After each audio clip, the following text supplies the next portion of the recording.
এদিকে বিজেপির ধর্ণা নিয়ে হাইকোর্টের দ্বারস্থ ফের রাজ্য, অর্থাৎ যেখানে ধর্ণা মঞ্চ করা হয়েছে তার স্থান পরিবর্তন করার জন্য আবেদন করা হয়েছে রাজ্যের তরফ থেকে। এই বিষয়ে বিস্তারিত জানবো, অর্ণব রয়েছে আমাদের সঙ্গে।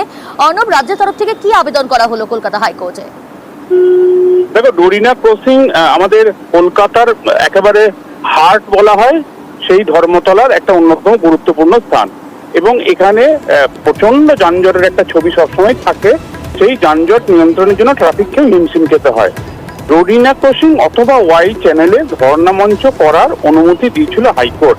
রাজ্যের তরফে আজকে আইনজীবী আদালতকে জানান যে জায়গায় বিজেপি ধর্ণা মঞ্চ করছে সেই জায়গাটার যদি একটু বদল করা হয়, কারণ ডোরিনা ক্রসিং এ যেখানে করা হচ্ছে সভামঞ্চ সেখান থেকে যদি 10 ফুট একটু সরে গিয়ে করে, তাহলে এই বিপুল যান নিয়ন্ত্রণের জন্য কিছুটা হলেও ট্রাফিক পুলিশের সুবিধা হয়। যদিও বিচারপতি রাজস্বী ভরদ্বাজ জানিয়েছেন এই মুহূর্তে রাজ্যের মৌখিক আবেদনের উপর হস্তক্ষেপ করে কোনো নির্দেশ দান করবে না, এবং যে নির্দেশ গতকাল হাইকোর্ট দিয়েছে সেটা এই মুহূর্তে তার পরিবর্তন বা মডিফাই করবে না আদালত। তবে রাজ্য যদি আলাদা করে লিখিত আবেদন করে অবশ্যই সেটা শুনানি করে পরবর্তী সময় বিবেচনা করে সিদ্ধান্ত জানাবে হাইকোর্ট।